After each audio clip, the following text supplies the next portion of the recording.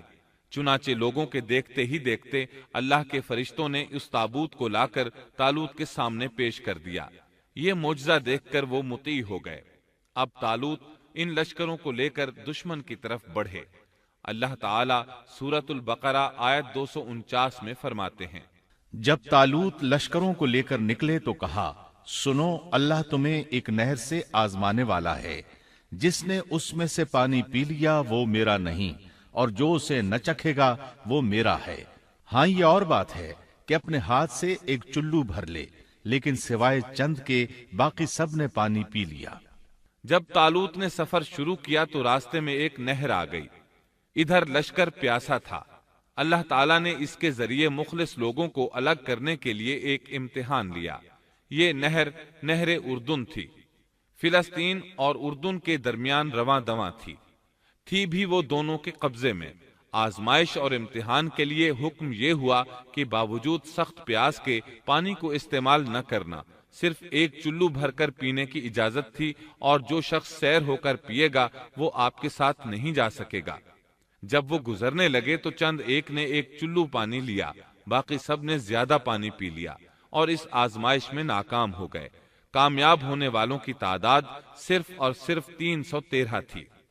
صحیح بخاری میں سیدنا برا بن عازب رضی اللہ عنہ سے روایت ہے کہ ہم اصحاب محمد صلی اللہ علیہ وسلم آپس میں یہ باتیں کیا کرتے تھے کہ غزوہ بدر میں شریک ہونے والوں کی تعداد طالوت کے ساتھیوں کے برابر تھی۔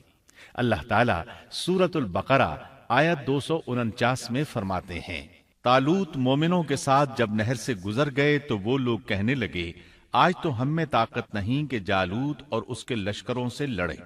لیکن اللہ سے ملاقات پر یقین رکھنے والوں نے کہا، بسا اوقات تھوڑی سی جماعتیں بڑی اور بہت سی جماعتوں پر اللہ کے حکم سے غلبہ پا لیتی ہیں، اور اللہ تعالیٰ صبر کرنے والوں کے ساتھ ہے۔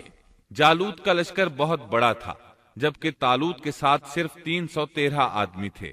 یہ صورتحال دیکھ کر بنی اسرائیل گھبرا گئے، بولے ہم تو تعداد میں بہت تھوڑے اور نہایت کمزور ہیں، کس طرح ان سے جہاد کر سکتے ہیں؟ لیکن ان میں سے کچھ لوگ نہایت پارسا اور اللہ پر یقین رکھنے والے تھے۔ یہ اور شمویل علیہ السلام دوسروں کا حوصلہ بڑھانے لگے۔ آخر وہ لڑائی پر تیار ہو گئے، مقابلہ ہوا۔ اور جب ان کا جالوت سے اور اس کے لشکر سے مقابلہ ہوا تو انہوں نے دعا مانگی کہ اے پروردگار، ہمیں صبر دے، ثابت قدمی دے اور کفار کے مقابلے میں ہماری مدد فرما۔ مقابلہ شروع ہوا۔ جالوت اپنے لشکر سے نکلا اور مقابلے کے لیے للکارا۔ یہ بہت طاقتور تھا، اس کا پورا بدن اسلحے سے لیس تھا۔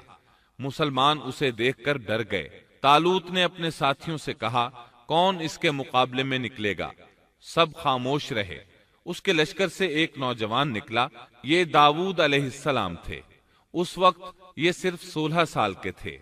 یہ رسی میں پتھر باندھ کر اس کو گھما کر پھینکنے کے ماہر تھے۔ نشانہ زبردست تھا، پتھر بہت تیزی سے جاتا تھا، اس کی ضرب بہت شدید ہوتی تھی۔ جالوت نے انہیں دیکھ کر مذاق اڑایا۔ اس نے کہا، نوجوان تم ابھی بچے ہو، واپس جاؤ، میرے مقابلے میں کسی بڑے کو بھیجو۔ داؤد علیہ السلام نے اپنی رسی کو گھمایا، اس میں بندھے ہوئے 3 پتھر خاص انداز سے پھینک دیے۔ تینوں گولی کی رفتار سے آئے اور اس کے ماتھے پر لگے۔ جالوت کا سر پاش پاش ہو گیا اور وہ مر گیا۔ اس کے مرتے ہی جالوت کے لشکر میں خوف ہراس پھیل گیا۔ طالوت نے اپنے 313 مجاہدوں کے ساتھ ان پر حملہ کر دیا۔ ان میں کھلبلی مچ گئی، سنبھل نہ سکے، پیٹھ پھیر کر بھاگے۔ پس اللہ تعالیٰ کے حکم سے انہوں نے جالوتیوں کو شکست دے دی اور داؤد کے ہاتھوں جالوت قتل ہو گیا۔ یوں اللہ تعالیٰ نے بنی اسرائیل کو دوبارہ غلبہ عطا فرمایا۔ فتح کے بعد طالوت نے داؤد علیہ السلام کو اپنا داماد بنا لیا۔ اس طرح داؤد علیہ السلام طالوت کے بعد بادشاہ بنے۔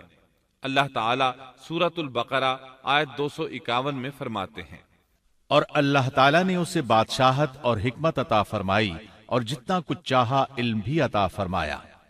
اس طرح اللہ تعالیٰ نے داؤد علیہ السلام کو بنی اسرائیل کا بادشاہ بنا دیا۔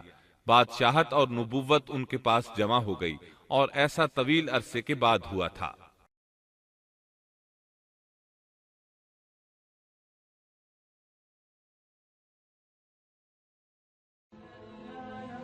Thanks for watching.